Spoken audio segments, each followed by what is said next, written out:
اعوذ باللہ من الشیطان اللعین الرجیم بسم اللہ الرحمن الرحیم الحمد للہ رب العالمین الصلاۃ والسلام علی اشرف الانبیاء والمرسلین سیدنا و نبینا و شفیعنا طبیب نفوسنا و حبیب قلوبنا مولانا بالقاسم محمد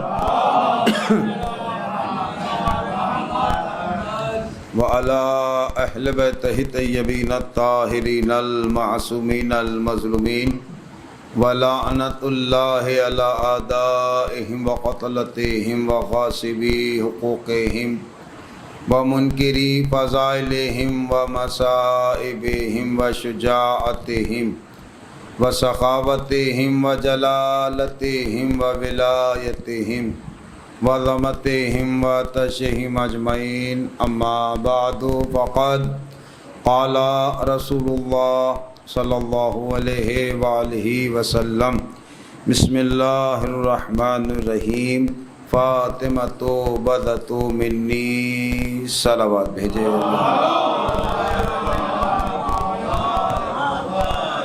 آپ ارباب کرم صاحبان ایمانی عزاداران سید الشہداء شیعان حیدر کرار میرے معزز سامعین حضرات، میں نے جو حدیث مبارکہ کی تلاوت کرنے کا شرف حاصل کیا عنوان گفتگو قرار دیا، اس لیے کہ یہ ایک مرحومہ کے اصال ثواب کی ایک کنیزان سیدہ کے اصال ثواب کی مجلس ہے، تو بہرحال جس کی یہ کنیز تھی مرحومہ انہی کا ذکر کیا جائے تو بہتر رہے گا، اور اس سے بہتر اصال ثواب نہیں ہو سکتا کہ عظمت ماں کیا ہے اور عظمت زہرا سلام اللہ علیہ کیا ہے۔ صلوات بھیجے محمد۔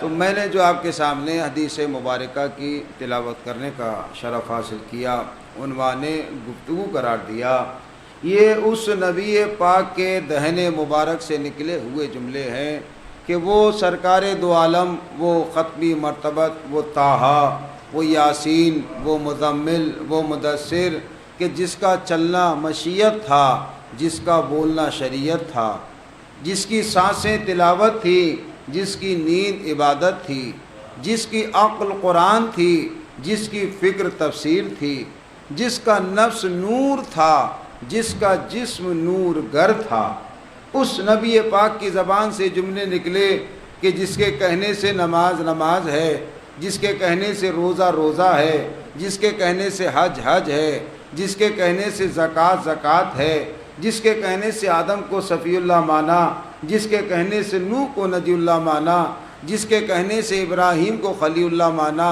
جس کے کہنے سے موسیٰ کو کلیم اللہ مانا، جس کے کہنے سے عیسیٰ کو روح اللہ مانا، اس نبی پاک کی زبان سے یہ جملے نکلے، فاطمۃ بدۃ منی، فاطمہ میرا ٹکڑا ہے، فاطمہ میرا حصہ ہے۔ یہ کون کہہ رہا ہے؟ یہ وہ نبی کہہ رہا ہے جو بغیر وحی الہی کے کلام ہی نہیں کرتا، جو کچھ بھی بولتا ہے بالوحی بولتا ہے، یعنی یہ وحی بولتا ہے جو وحی بولتی ہے۔ صلوات بھیجے نا محمد والے محمد۔ آپ غور کریں کہ عظمت زہرا سلام اللہ علیہ کیا ہے کہ جب بی بی زہرا سلام اللہ علیہ کی ولادت بسعادت ہوئی تو بی بی کی ولادت ایسے دور میں ہوئی کہ جب عرب کا یہ رواج عام تھا کہ اگر ان کے گھر کوئی بیٹی پیدا ہوتی تھی تو ماں باپ شرمندگی کے سبب سماج میں اپنا منہ دکھانے کے قابل نہ رہ جاتے تھے، اور اپنے ہی ہاتھوں سے اپنی معصوم بچیوں کو زندہ درگور کر دیتے تھے، یا پہاڑی کی بلندی سے گہری گھاٹی میں پھینک دیتے تھے، یا موجوں کے سپرد کر دیتے تھے۔ تو پیغمبر اکرم نے عرب کے اس وحشیانہ عمل کے مقابل اپنی بیٹی کو جگر کا ٹکڑا کہا اور اسے اپنی زندگی کا سرمایہ قرار دیا، اور دنیا کو یہ ہدایت دی کہ بیٹیاں ماں باپ کے لیے اللہ کی رحمت ہوتی ہیں، زحمت کا باعث نہیں ہوتی۔ نہیں غور کیا آپ نے؟ دنیا کو یہ ہدایت دی، پیغام دیا کہ بیٹیاں جو ہوتی ہیں وہ ماں باپ کے لیے اللہ کی رحمت ہوتی ہیں، زحمت کا باعث نہیں ہوتی۔ آپ غور کریں کہ وہ دور رسول تھا جب بیٹیوں کو زندہ درگور کر دیا جاتا تھا، لیکن افسوس، ہزار بار افسوس کہ اس ترقی یافتہ دور میں بھی بیٹیوں کو پیدا ہونے سے پہلے ہی قتل کر دیا جاتا ہے اور شکم مادر ہی کو بیٹیوں کا قبرستان بنا دیا جاتا ہے۔ وہ دور رسول تھا کہ جب بیٹیوں کو زندہ درگور کر دیا جاتا تھا، لیکن اس ترقی یافتہ دور میں بھی بیٹیوں کو پیدا ہونے سے پہلے ہی قتل کر دیا جاتا ہے اور شکم مادر ہی کو بیٹیوں کا قبرستان بنا دیا جاتا ہے۔ آپ غور کریں، آپ کے سامنے عرض کروں کہ عورت کی 3 خوبیاں ہوتی ہیں۔ عورت کی 3 خوبیاں۔ پہلی خوبی کیا ہے؟ پہلی خوبی یہ ہے کہ وہ بیٹی کسی کی ہے، دوسری خوبی بیوی کسی کی ہے، تیسری خوبی ماں کسی کی ہے۔ نہیں غور کیا آپ نے؟ عورت کی 3 خوبیاں، بیٹی کسی کی، بیوی کسی کی اور ماں کسی کی، لیکن ان تینوں خوبیوں میں جناب زہرا کی ذات سب سے افضل ہے۔ ہائے ہائے، نہیں غور کیا آپ نے؟ تھوڑا سا بیدار ہوں، پھر سے لفظوں کو دہراتا ہوں۔ کیا عورت کی 3 خوبیاں، بیٹی کسی کی، بیوی کسی کی، ماں کسی کی، لیکن ان تینوں خوبیوں میں جناب زہرا کی ذات سب سے افضل ہے۔ وہ کیسے؟ وہ اس لیے کہ بیٹی ہیں تو نبیوں کے سردار کی، ہائے ہائے کیا سننے ہیں، بیٹی ہیں تو نبیوں کے سردار کی، بیوی ہیں تو ولیوں کے سردار کی، اور ماں ہیں تو جنتی شہزادوں کے سردار کی۔ صلوات بھیجیں نا عظمت زہرا سلام۔ ماں ہے تو ماں جو ہے وہ بہت بڑی نعمت کا نام ہے ماں، اور ایسی نعمت ہے کہ اگر وہ ہمارے درمیان سے چلی جائے تو اس کی جگہ پر نہیں کی جا سکتی۔ اتنی بڑی نعمت ہے ماں۔ اور آپ غور کریں کہ جو قدرت اللہ نے ماں کو عطا کی وہ باپ کو نہیں عطا کی۔ جو قدرت اللہ نے ماں کو دی، آپ کہیں گے وہ کون سی قدرت؟ جو میں نے محسوس کیا وہ آپ کے سامنے عرض کروں۔ آپ اپنے بچہ جس کی ولادت ہوتی ہے، ولادت ہوئی، اور 10 15 20 دن کا بچہ، 30 دن کا بچہ، آپ اسے 30 35 40 کلومیٹر دوری پہ لے کے جائیے، اتنی دوری سے ماں بتا دیتی ہے کہ میرے بچے کو بھوک لگی ہے۔ یہ قدرت اللہ نے ماں کو عطا کی۔ اتنی دوری سے ماں بتا دیتی ہے کہ میرے بچے کو بھوک لگی ہے، میرا بچہ بھوکا ہے۔ اتنی بڑی نعمت کا نام ہے ماں۔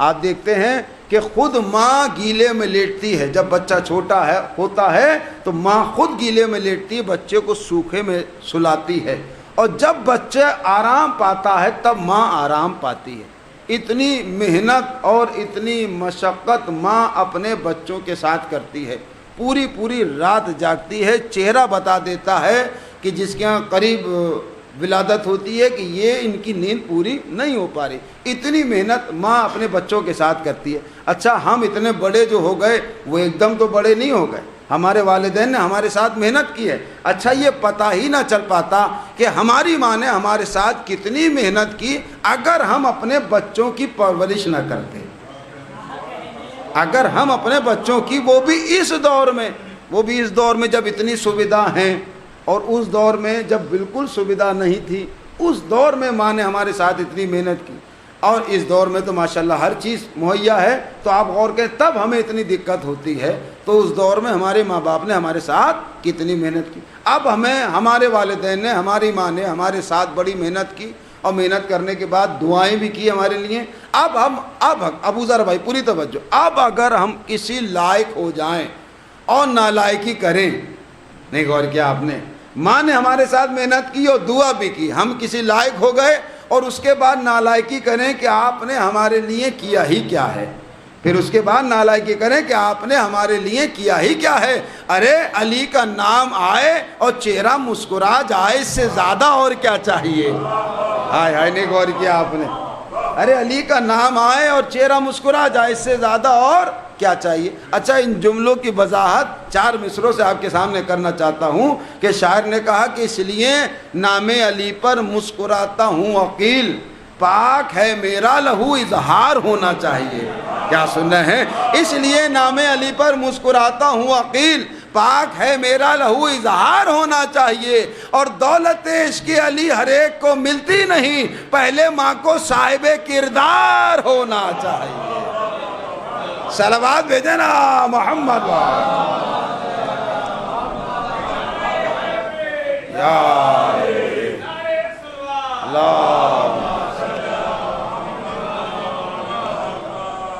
تو ماں بہت بڑی نعمت کا نام ہے. ماں ایسی نعمت کہ اگر وہ ہمارے درمیان سے جدا ہو جائے تو اس کی جگہ پر نہیں کی جا سکتی. تو میں عرض کر رہا تھا کہ بی بی زہرا کی ولادت کس دور میں ہوئی.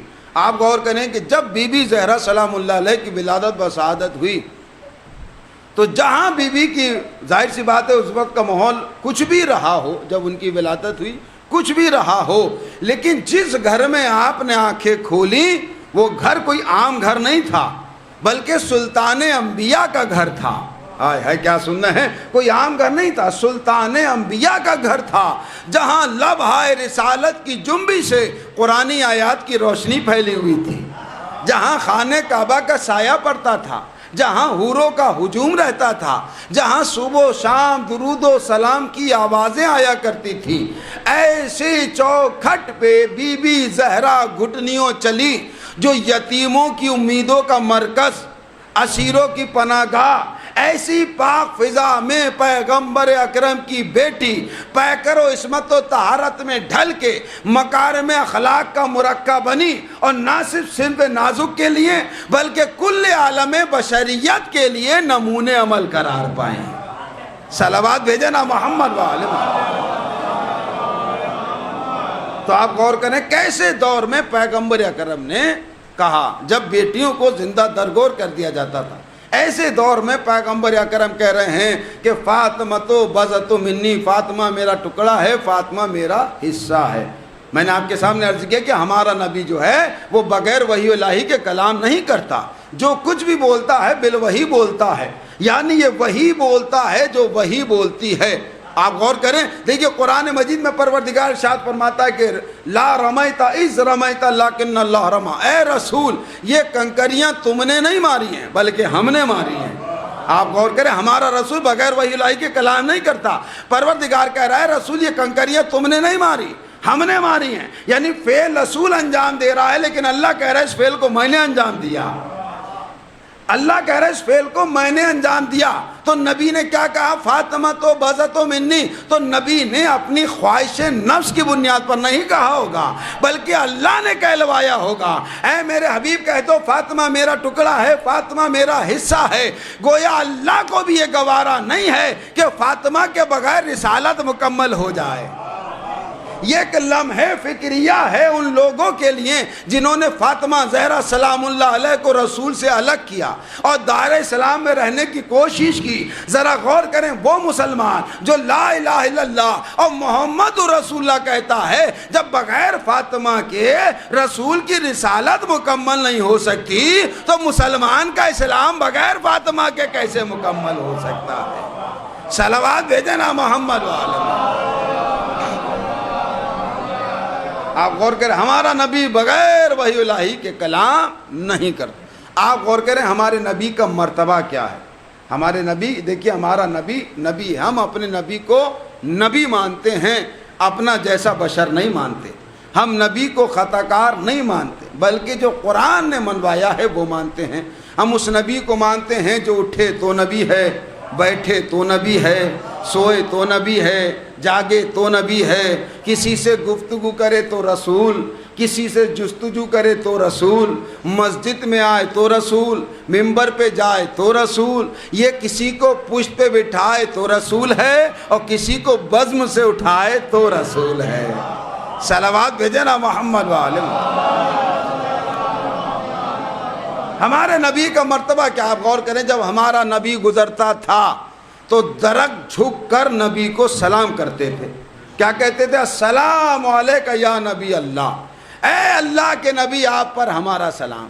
تو یہ کس کا طریقہ تھا؟ یہ تھا درختوں کا طریقہ کہ وہ نبی کو سلام کرتے تھے. تو یہ تھا درختوں کا طریقہ. اور نبی کا طریقہ کیا تھا؟ نہیں غور کیا آپ نے؟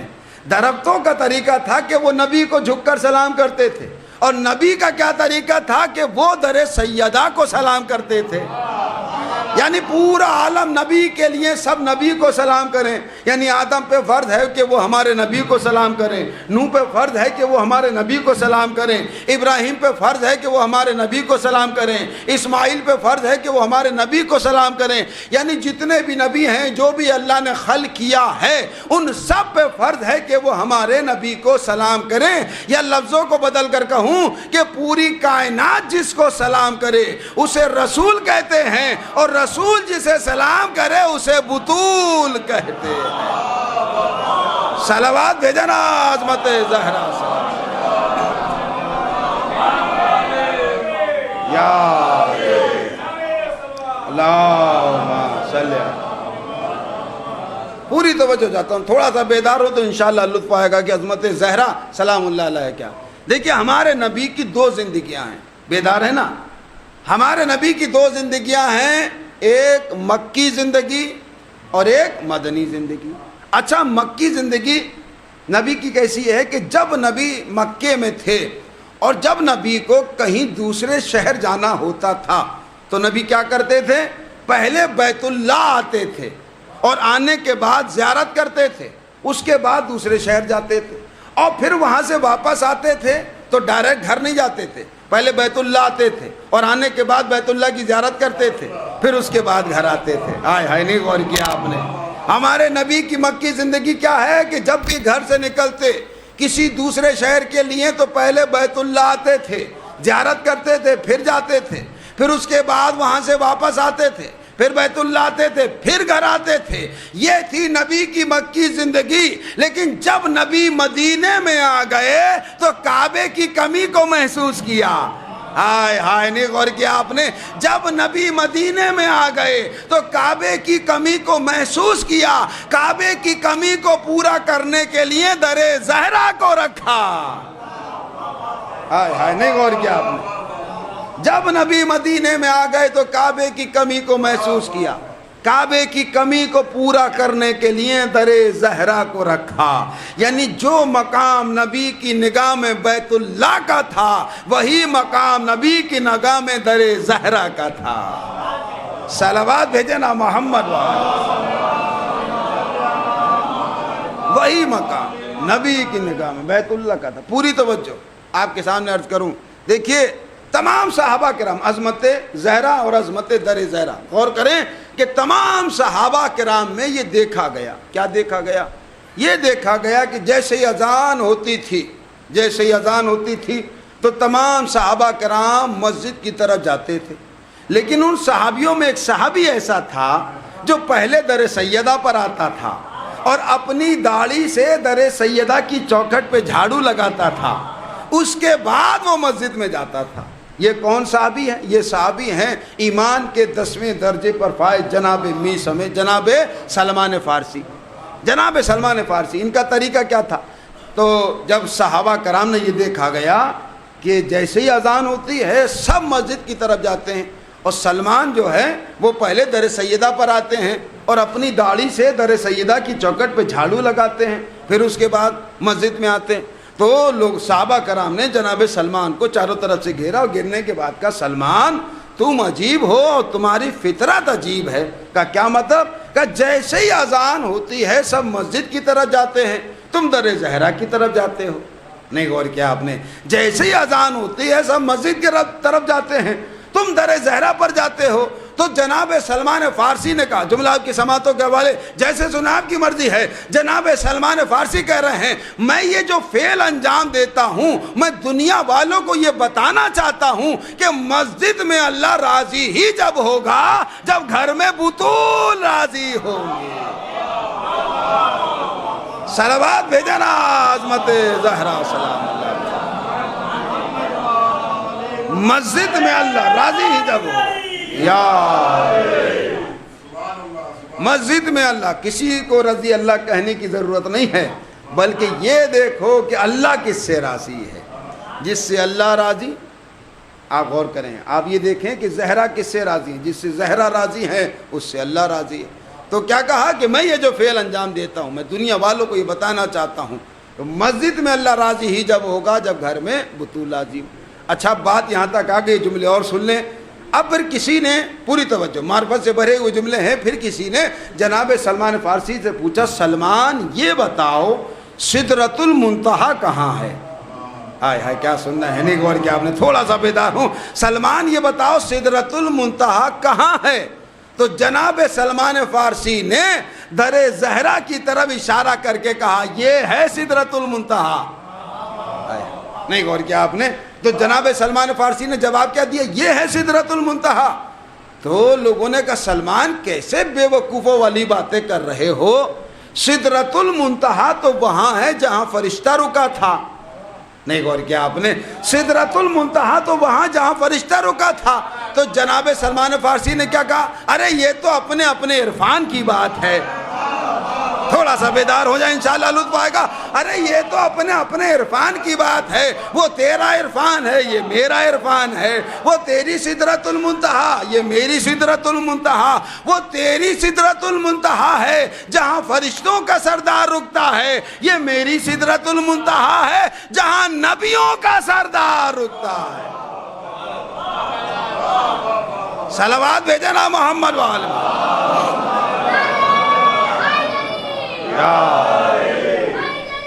ابھی بات مکمل نہیں ہوئی ہے، اللہم صلی۔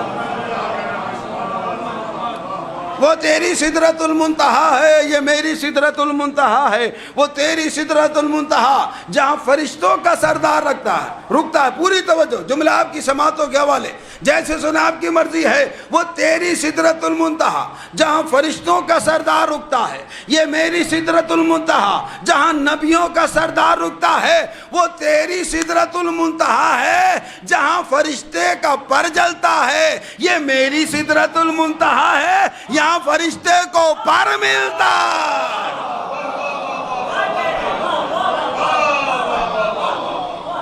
وہ تیری سدرۃ المنتہا جہاں فرشتے کا پر جلتا ہے، یہ میری سدرۃ المنتہا جہاں فرشتے کو پر ملتا ہے، اور عزیزو وہاں کا جلا ہوا یہاں آ کر ملتا ہے۔ صلوات بھیجے نا محمد۔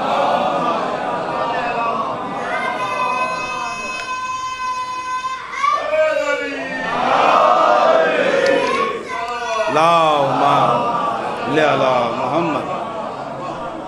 اور وہاں کا جلا ہوا یہاں، یہ ہے عظمت زہرا سلام اللہ علیہا۔ آپ غور کریں، جس کے وجود سے پوری کائنات کا وجود، وہ ہے نبی، اور جس سے خود رسول کی رسالت کا وجود، وہ ہیں فاطمہ۔ گویا پوری کائنات کا وجود سیدہ کی وجہ سے ہے، پوری کائنات کا وجود سیدہ کی وجہ سے ہے۔ اب مسلمان یہ گمان نہ کرے کہ ہمیں جنت کسی اور کی وجہ سے ملے گی، بلکہ جنت بی بی کی وجہ سے ملے گی، جنت سیدہ کی وجہ سے ملے گی۔ کیوں ملے گی؟ اس لیے کہ سیدہ نے جنت کو روٹیوں کے بدلے میں خریدا ہے۔ ہائے ہائے، دیکھیے بیوی تو دور کی بات ہے، جناب سیدہ کی بات تو بات کی بات ہے، اس لیے روٹی تو جناب فضہ نے بھی دی تھی، تو حق تو جناب فضہ کا بھی ہے۔ یعنی اگر کنیز سیدہ بھی ناراض ہو جائے، ہائے ہائے کیا سننے ہیں، یعنی کنیز سیدہ بھی ناراض ہو جائے تب بھی مسلمان جنت میں نہیں جا سکتا۔ بی بی تو بات کی بات ہے، لیکن روٹی تو جناب فضہ نے بھی دی تھی، حق تو جناب فضہ کا بھی ہے۔ اچھا یہ جناب فضہ ہیں کون؟ آپ غور کریں، عظمت زہرا سلام اللہ علیہ بی بی کو سمجھنا تو بہت دور کی بات ہے، پہلے ان کی کنیز کو سمجھیں۔ جب کنیز سمجھ میں آئے گی تب بی بی سمجھ میں آئیں گی، جب کنیز ہی سمجھ میں نہیں آئیں گی تو بی بی کہاں سے سمجھ میں آئیں گی؟ جناب فضہ خاندان زہرا کی ماں، رسول نے بیٹی کہا اور علی و فاطمہ نے بہن کہا، حسنین نے ماں کہا۔ عالم کیا ہے؟ خدمت کرتی ہیں، خدمت کرتے کرتے جناب فضہ وہ خاتون ہیں جنہوں نے 20 برس تک سوائے قرآن کے کچھ گفتگو کی ہی نہیں، جو بھی گفتگو کی وہ قرآن سے کی، حالانکہ باقاعدہ جناب زہرا سلام اللہ علیہ سے قرآن نہیں پڑھا، لیکن مجسمہ قرآن کو گود میں کھلاتی تھی۔ ہائے ہائے نہیں غور کیا، لیکن مجسمہ قرآن کو گود میں کھلاتی تھی۔ یہ ہے عالم جناب فضہ کا، آپ غور کریں۔ اچھا جناب فضہ کون ہے؟ کنیز ہیں، اور جناب قمبر کون ہیں؟ غلام ہیں۔ کنیز اور غلام، دیکھیے دونوں غلام ہیں، ایک غلام ہے کنیز ہے، لیکن علم کی منزل میں تو دونوں ایک ہے، لیکن معرفت کی منزل میں ایک نہیں ہے، ٹھیک ہے۔ جناب قمبر آئے اور آنے کے بعد مولا کائنات کے گھر پر آئے اور آنے کے بعد آواز دی تو جناب فضہ نے کہا بھائی قمبر کیا بات ہے؟ کہا مولا کہاں ہے؟ تو جناب فضہ نے بڑی بے نیازی سے کہا اس وقت میرا مولا چوتھے آسمان پر فرشتوں میں رزق بانٹ رہا ہے۔ اب ظاہر سی بات ہے علی کے گھر سے جواب ملا ہے تو قمبر مطمئن ہو گئے اور آگے بڑھے، اور بڑھنے کے بعد ابھی تھوڑا سا آگے بڑھے ہی تھے تو کیا دیکھا کہ علی مسجد کے در پر فقیروں کو روٹیاں بانٹ رہے ہیں۔ تو قمبر نے کہا آج موقع ہاتھ آیا ہے، آج میں فضہ کی شکایت کروں گا مولا سے، آپ نے فضہ کو اپنی کنیزی میں بہت سر چڑھا رکھا ہے، یہ تو اب امور امامت میں مداخلت کر رہی ہے، یہ تو زمین پر بیٹھ کے آسمان کی باتیں کرنے لگی ہے۔ ہائے ہائے نے غور کیا آپ نے، یہ تو زمین پر بیٹھ کے آسمان کی باتیں کرنے لگی ہے۔ اب جب مولا فقیروں میں روٹیاں بانٹ رہے تھے، روٹیاں بانٹ چکے تو اس کے بعد قمبر آئے اور آنے کے بعد کہتے ہیں مولا دیکھا آپ نے؟ کہا کیا ہوا؟ کہ میں آپ کے گھر پہنچا، میں نے پوچھا کہ علی کہاں ہیں؟ تو فضہ نے فوراً کہا علی چوتھے آسمان پر فرشتوں میں روٹیاں بانٹ رہے ہیں۔ دیکھا آپ نے فضہ کا یہ کام؟ تو جیسے ہی قمبر نے یہ کہا کہ فضہ نے ایسا جواب دیا اور مولا کی طرف قمبر نے دیکھا تو جیسے ہی مولا نے یہ سنا، سننے کے بعد قمبر سے کہا قمبر جو فضہ نے تجھ سے کہا ہے کیا تجھے شک ہے؟ اتنی خاموشی سننے ہیں، جو تجھ سے فضہ نے کہا ہے کیا تجھے شک ہے؟ تو قمبر لرز گئے، کہا مولا مجھے شک نہیں ہے، وہ تو میں معروضی حالت کو دیکھ کر کہہ رہا تھا۔ فضہ کہہ رہی ہیں آپ چوتھے آسمان پر ہیں اور آپ تو مسجد کے در پر روٹیاں بانٹ رہے ہیں، تو یہ مسجد کا جو در ہے یہ چوتھا آسمان کیسے بن گیا؟ تو میرے مولا نے جناب قمبر کی آنکھوں پر اجاز امامت کا ہاتھ پھیرا، آسمان کے پردے ہٹے، میرے مولا نے کہا قمبر دیکھ میں کہاں ہوں؟ کہ مولا پہلے آسمان پر فرشتوں سے مصافحہ کر رہے ہیں، دوسرے آسمان پر انبیاء سے بات چیت کر رہے ہیں، تیسرے آسمان پر فرشتوں میں رزق بانٹ رہے ہیں، چوتھے آسمان پر حضرت عیسیٰ کو ہدایت دے رہے ہیں، پانچویں آسمان پر امور مشیرت انجام دے رہے ہیں، چھٹے آسمان پر حوض کوثر کی خبر لے رہے ہیں، اور ساتویں آسمان پر لوح محفوظ کا جائزہ لے رہے ہیں۔ اور قمبر کہتے ہیں مولا اب میں جہاں بھی دیکھ رہا ہوں علی علی علی نظر آ رہا ہے۔ ہائے ہائے کیا سننا ہے؟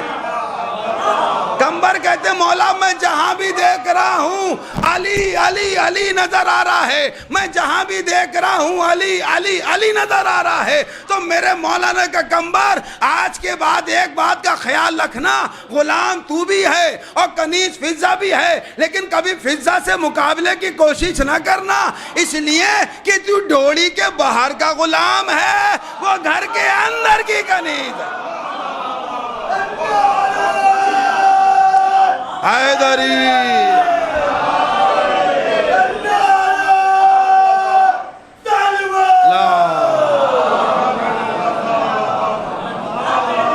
کبھی بھی فضہ سے مقابل، جملہ مکمل نہیں وہ لفظوں کو بدل کر کہتا ہوں کہ کبھی بھی فضہ سے مقابلے کی کوشش نہ کرنا، اس لیے کہ جو تو ڈیوڑی کے، اس لیے کہ تو ڈیوڑی کے باہر کا غلام ہے، وہ گھر کے اندر کی کنیز ہے۔ یا لفظوں کو بدل کر کہوں کہ کبھی فضہ سے مقابلے کی کوشش نہ کرنا، اس لیے کہ جو تو یہاں دیکھ رہا ہے فضہ گھر بیٹھ کے دیکھ رہی ہے۔ صلوات بھیجے نا محمد والے زندہ باد زندہ باد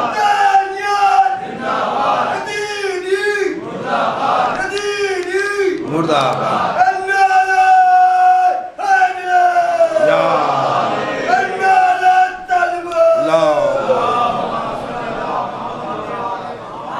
تو عزیزان محترم، اگر کنیز یہ ہیں جناب فضہ، اگر کنیز سیدہ بھی ناراض ہو جائیں تب بھی مسلمان جنت میں نہیں جا سکتے۔ کیوں؟ اس لیے کہ شہزادی نے جنت کو روٹیوں کے بدلے میں خریدا ہے، روٹیوں کے بدلے میں خریدا ہے۔ اب ظاہر سی بات ہے خرید لیا، اب پورا کنٹرول جو ہے جناب زہرا کے ہاتھ میں ہے۔ اب جس سے یہ راضی ہوں گی جنت میں وہی جائے گا۔ اچھا جب فرشتے آئے اور آنے کے بعد روٹیاں لے کر گئے تو پروردگار نے فرشتوں سے کہا ہاں بھائی روٹیاں لے آئے؟ کہا ہاں لے آئے۔ کہا جاؤ جیسے روٹیاں لے کر آئے ہو واپس جاؤ اور جانے کے بعد در اہل بیت پر آیت دے کر آؤ۔ فرشتے آئے اور انہوں نے آیت سنائی وَجَزَاهُمْ بِمَا صَبَرُوا جَنَّةً وَحَرِيرًا، اے میرے اہل بیت آپ پر جو ہماری بارگاہ میں فرشتوں کے ذریعے روٹیاں بھیجی ہیں اس کے بدلے ہم تم کو جنت دیتے ہیں۔ اور حریر جنت اللہ نے جزا میں دی ہے، لفظ جزا میں دیکھ لیجئے گا، اس کے معنی بدلے کے ہوتے ہیں۔ عربی زبان میں دو لفظ بولے جاتے ہیں، جزا عطا۔ عطا کے معنی بخش دینا، ہدیہ کر دینا، اور جزا کے معنی ہے کوئی کام کرنا اس کی اجرت لینا۔ تو اہل بیت نے جنت عطا میں نہیں لی ہے بلکہ جزا میں لی ہے۔ ہے کیا سننا ہے؟ اہل بیت نے جنت عطا میں نہیں لی بلکہ جزا میں لی ہے۔ پہلے روٹیاں بنا کے بھیجی، اس کی اجرت جنت لی۔ اب اللہ کی جنت نہیں ہے، جنت اہل بیت کی۔ کیوں؟ اس لیے کہ اللہ نے بھیج دی، اہل بیت نے خرید لی۔ اب کوئی اللہ سے جنت نہ مانگے، سورہ دہر سے پہلے جو مانگتے تھے سو مانگتے تھے، اب کوئی اللہ سے جنت نہ مانگے۔ کیوں؟ اللہ نے بھیج دی، اہل بیت نے خرید لی۔ بھئی کمال ہے، جہاں سے نور مصطفیٰ چلا، نور اہل بیت کو ساتھ ساتھ رکھا، عالم نور میں ساتھ، عالم جمال میں ساتھ، عالم حلم میں ساتھ، ہر جگہ رسول اہل بیت کے ساتھ ساتھ ہیں، چادر میں ساتھ، مباحلے میں ساتھ، خیبر میں ساتھ۔ لیکن روٹیاں جو جا رہی ہیں، روزے جو رکھے جا رہے ہیں، اس آیت میں پروردگار نے اہل رسول کو اہل بیت کے ساتھ نہیں رکھا۔ پروردگار ہر جگہ رسول اہل بیت کے ساتھ ساتھ ہیں، آج کیوں نہیں رکھا؟ کہ اس لیے کہ آج مجھے دینا ہے جنت۔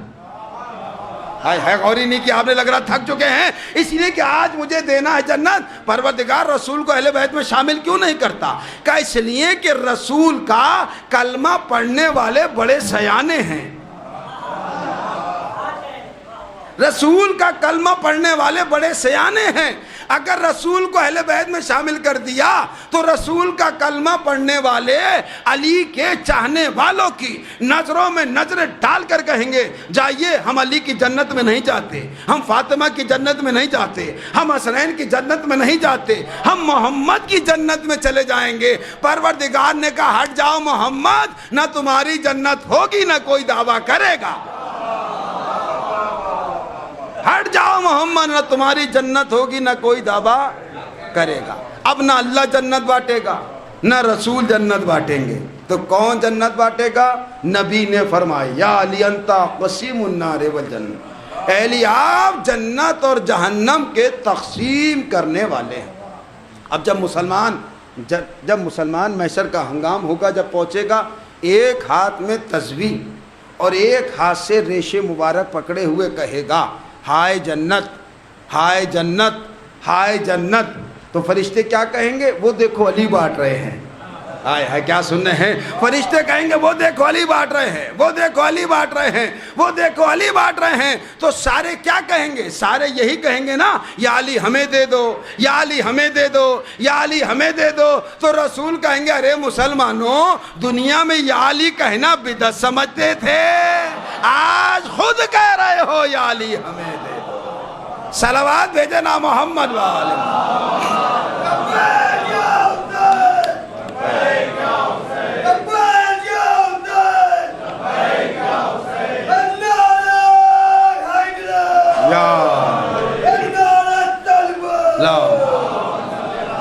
بس آخری بات اور اب تو مسائل، اب یہاں تک جنت تک بات آ گئی ہے تو آپ غور کریں۔ دیکھیے جنت رسول کی نہیں ہے، دلیل سنیے۔ دلیل کیا ہے؟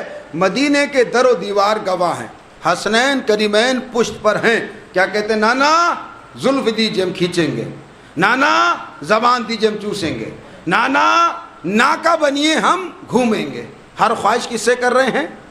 نبی سے کر رہے ہیں۔ ہر خواہش حسنین کریمین کس سے کر رہے ہیں؟ نبی سے کر رہے ہیں۔ لیکن جب شب عید آئی تو کیا کہا؟ اماں ہمارے پاس کپڑے نہیں ہیں۔ نہیں غور کیا آپ نے؟ دیکھیے ابھی زیادہ رات نہیں ہوئی ہے، پوری توجہ۔ اور لکھنؤ میں تو رات ہوتی نہیں ایسا لگتا ہے، پوری توجہ۔ کیا کہا؟ ہر خواہش کس سے کر رہے ہیں؟ نانا سے، نانا زلف دیجئے، نانا ناکا بنیے۔ ہر خواہش نانا سے کر رہے ہیں، لیکن کپڑوں کی خواہش ماں سے کیوں کی؟ کپڑوں کی خواہش ماں سے اس لیے کی کہ کپڑے آئیں گے جنت سے۔ ہے غور ہی نہیں کیا آپ نے. کپڑوں کی خواہش ماں سے اس لیے کی ہے کہ کپڑے آئیں گے جنت سے. تو سیدہ نے بھی بڑے اطمینان سے کہہ دیا سو جاؤ تمہارے کپڑے درزی کیا گئے ہوئے ہیں, سو جاؤ تمہارے کپڑے درزی کیا گئے ہوئے. اگر آج کا کوئی بچہ ہوتا اس دور کا تو کیا کہتا, ارے اماں ناپ تو لیا نہیں, چھوٹے ہو گئے تو کیا ہوگا, بڑے ہو گئے تو کیا ہوگا, ٹائٹ ہو گئے تو کیا ہوگا, ڈھیلے ہو گئے تو کیا ہوگا. آئے ہے کیا سن رہے ہیں, ارے چھوٹے ہو گئے تو کیا ہوگا, بڑے ہو گئے تو کیا ہوگا, ٹائٹ ہو گئے تو کیا ہوگا, ڈھیلے ہو گئے تو کیا ہوگا. لیکن عزیزان محترم حسنین کریمین نے کوئی سوال ہی نہیں کیا. تاریخ عصمت میں 2 مرتبہ یہ حکم ملا سو جاؤ. ایک شب ہجرت رسول نے علی سے کہا سو جاؤ, ایک شب عید فاطمہ نے حسنین سے کہا سو جاؤ. نہ علی نے کوئی سوال کیا نہ حسنین نے کوئی سوال کیا. حسنین نے سو کے بتا دیا کہ جتنی اہمیت علی کی نظر میں محمد کی ہے اتنی اہمیت ہماری نظر میں ماں کی ہے. اللہ رے زور صداقت لسان فاطمہ زہرا سلام اللہ علیہا. سیدہ نے کہا سو جاؤ تمہارے کپڑے درزی کیا گئے ہوئے ہیں. تو رضوان کانپتا ہوا آیا, دستک دی. یہ نہیں کہا میں رضوان جنت, بلکہ کیا کہا نا خیاط الحسنین, میں حسنین کا درزی ہوں. میں کہوں گا پروردگار, پوری توجہ, پروردگار جب تک معصوم سے ترک اولا نہیں ہوتا رتبہ نہیں گھٹاتا. آدم سے ترک اولا ہوا جنت سے نکال دیا, فطر سے ترک اولا ہوا بالوں پر چھین لیے. پروردگار یہ رضوان کو تو نے درزی کیوں بنایا؟ پروردگار نے کہا میں نے نہیں بنایا, یہ خود بن کے آیا ہے. آئے کیا سننا ہے, میں نے نہیں بنایا, یہ خود بن کے آیا. میں رضوان کے پاس آیا, میں نے کہا رضوان تیرا رتبہ تو بہت بلند ہے, تو نے اپنا رتبہ کیوں گھٹایا, تو حسنین کا درزی بننے کیوں آیا؟ تو رضوان نے کہا رے حسنین کا درزی بننے سے میرا رتبہ گھٹا نہیں ہے بلکہ بڑا ہے. کیا سننا ہے, پوری توجہ. ارے حسنین کا درزی بننے سے میرا رتبہ گھٹا نہیں ہے بلکہ بڑا ہے. میں نے کہا رضوان میں بغیر دلیل کے نہ مانوں گا. رضوان نے کہا اگر دلیل دے دی تو جواب نہ لا سکو گے. میں نے کہا رضوان دے ڈالو تاکہ دنیا کی زبانوں پہ تالے پڑ جائیں. تو رضوان نے کہا رے جس کا ناکا بننے سے محمد کی عظمت نہ گھٹے اس کا درزی بننے سے میری عظمت کیا گھٹے. صلوات بھیجے نا محمد.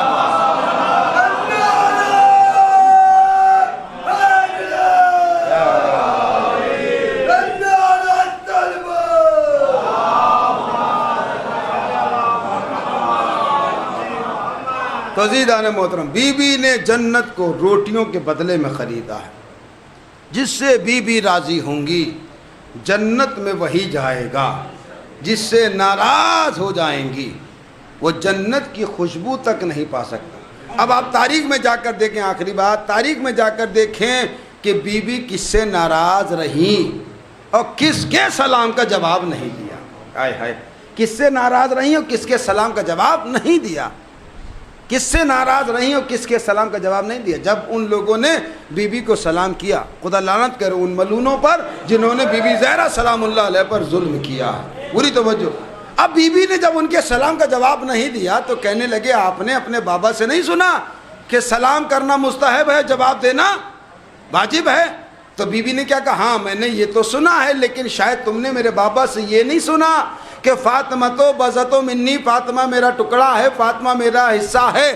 جس نے فاطمہ کو خوش کیا اس نے مجھے خوش کیا, جس نے مجھے خوش کیا اس نے اللہ کو خوش کیا, جس نے فاطمہ کو ناراض کیا اس نے مجھے ناراض کیا, اور جس نے مجھے ناراض کیا اس نے اللہ کو ناراض کیا. اور اللہ کو ناراض کرنے والا کافر ہوتا ہے, اور سلام کا جواب مسلمان کا واجب ہے, کافر کا نہیں واجب.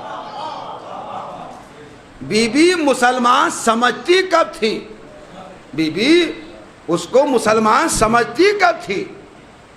آپ غور کریں, اسے مسلمان سمجھتی کب تھی؟ بی بی نے سلام کا جواب نہیں دیا. آپ غور کریں کہ بی بی جس سے راضی ہوں گی جنت میں وہی جائے گا. دیکھیے رسول پر ظلم کرنے والے کون تھے؟ کافر تھے اور مشرک تھے. لیکن بی بی زہرا پر ظلم کرنے والے کون تھے؟ مسلمان تھے, کلمہ پڑھنے والے تھے. مسلمان تھے اور کلمہ پڑھنے والے تھے. رونے کے لیے جملہ ہی کافی ہے کہ 18 برس کا سن اور ہاتھ میں عصا اور کمر خمیدہ. کمر خمیدہ. مجھ سے کچھ اور مسائل پڑھنے کو کہا، لیکن اب بات یہاں تک آ گئی ہے، اب انہی پہ اگر بات مکمل ہو جائے گی تو اس سے بہتر اصالہ ثواب نہیں ہو سکتا. کتنا ظلم ہوا بی بی زہرا سلام اللہ علیہ پر، آپ غور کریں. دیکھیے اگر بات آپ تک پہنچ گئی، جملہ آپ تک پہنچ گیا تو آپ اپنی آنکھ سے آنسو نہیں روک پائیں گے. مال مجلس جو ہے وہ گریہ ہے، اور بی بی آتی ہیں، بی بی ہماری خطابت سننے نہیں آتی ہیں بلکہ اپنے لال کے مصائب سننے آتی ہیں. اپنے لال کے مصائب سننے ہر مجلس میں بی بی آتی ہیں.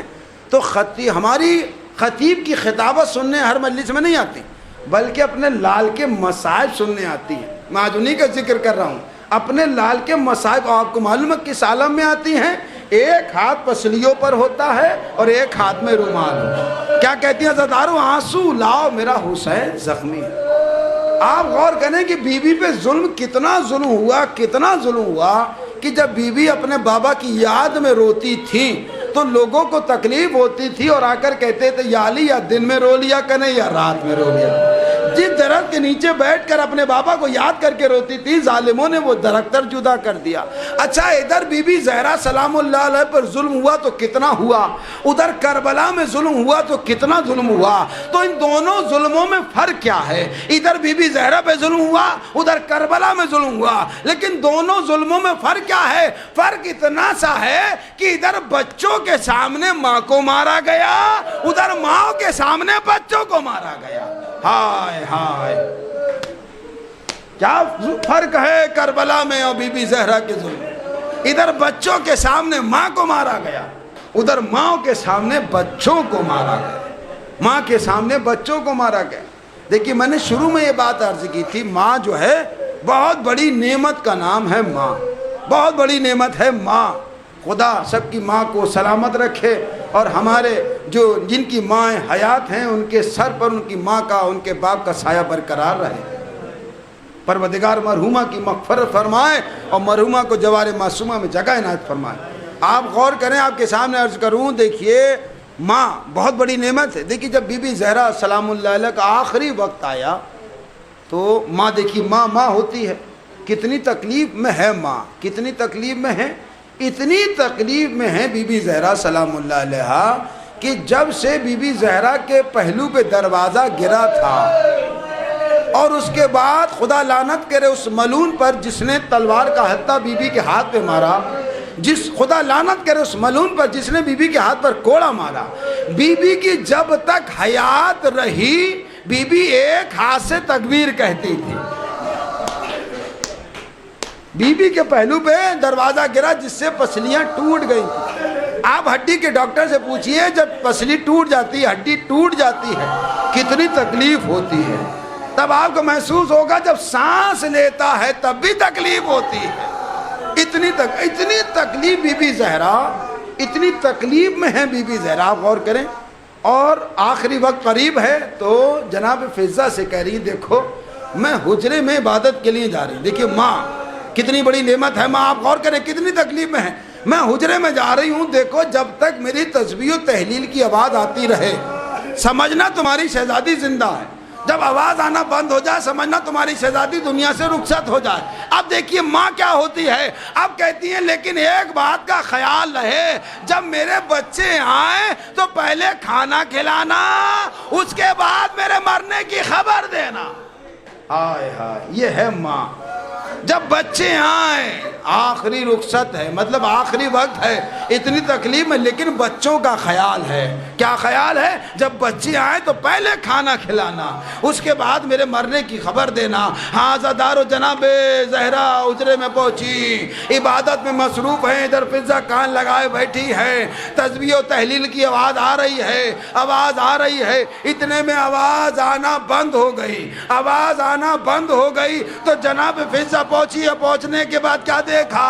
زہرا دنیا سے رخصت ہو گئی، زہرا دنیا سے رخصت ہو گئی، زاروں قطار رونے لگی، گریہ کرنے لگی۔ ابھی مصروف گریہ تھی کہ اتنے میں حسنین کریمین کے آنے کی آہٹ سنی۔ جیسے ہی آہٹ کو محسوس کیا، آنسوؤں کو روکا، حجرے سے باہر نکلی، دونوں شہزادے آئے۔ آنے کے بعد پہلا سوال، اماں فضہ ہماری اماں کہاں ہے؟ ہائے ہائے، اماں فضہ ہماری اماں کہاں ہے؟ جناب فضہ نے کہا بچوں پہلے کھانا کھا لو، ہائے ہائے بچوں پہلے کھانا کھا لو۔ جیسے یہ جملہ کہا، دونوں شہزادوں نے فضہ کو غور سے دیکھا۔ ارے فضہ یہ کیسی باتیں کر رہی ہو؟ کیا کبھی ہم نے اپنی ماں کے بغیر کھانا کھایا ہے؟ تمہیں ہمارے حق کا واسطہ بتاؤ ہماری اماں کہاں ہے؟ دونوں شہزادے حجرے میں پہنچے، کیا دیکھا کہ ماں اس دنیا میں نہیں ہے۔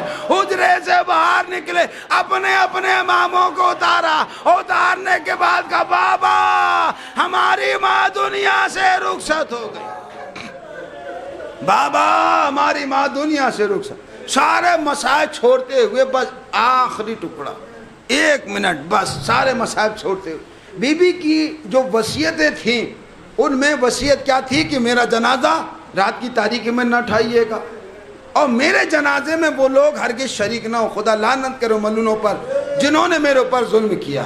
اور ایک جو وصیت تھی وہ ہمیں آپ کو غور سے سننا چاہیے، کیا؟ یا علی مجھے تلاوت قرآن سے بہت لگاؤ ہے، یا علی مجھے تلاوت قرآن سے بہت لگاؤ ہے، ہو سکے تو میری قبر پہ تلاوت قرآن کرنا۔ تو وصیت تھی بی بی کی، مولا کائنات بی بی کی قبر پہ تلاوت قرآن کر رہے تھے۔ کب؟ جب سپرد لحد کے دیا، بس آخری ختم کیا میں نے اس عبادت کو، تلاوت کر رہے تھے، تلاوت کر رہے تھے۔ دیکھیے ماں جب زندہ تھی، جب حیات تھی تو اپنے بچوں کو آخری وقت میں بھی اپنے بچوں کا اتنا خیال تھا کہ پہلے بچوں کو کھانا کھلانا، لیکن جب قبر میں پہنچی تو مولا تلاوت کر رہے تھے۔ ماں دیکھیے، ماں ہوتی ہے، جب قبر میں پہنچی تو مولا قرآن کی تلاوت کر رہے تھے، اتنے میں قبر ہلی۔ جب قبر ہلی تو مولا نے پوچھا بی بی کیا بات ہے؟ بی بی کیا بات ہے؟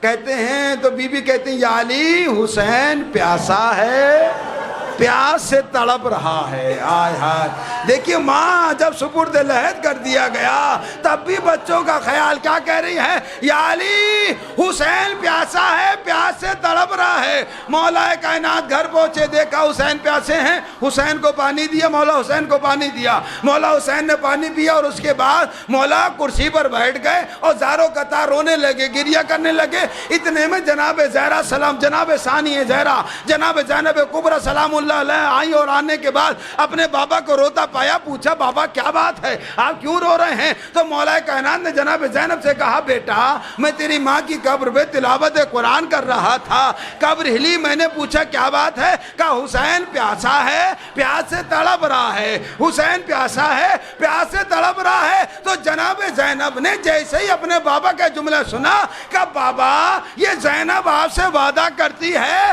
کبھی زینب اس طریقے سے نہ سوئے گی۔ ہائے ہائے، اے بابا یہ زینب آپ سے وعدہ کرتی ہے کبھی اس طریقے سے نہ سوئے گی۔ میں کہوں گا بی بی، بہن بھی موجود ہے، باپ بھی موجود ہے، لیکن قبر میں آپ سے رہا نہ گیا۔ اے بی بی ذرا کربلا کے میدان میں دیکھیں، آپ کا حسین 3 دن کا بھوکا پیاسا، شمر کا کند خنجا، منادی کی ندا، اللہ قتل الحسین بکربلا۔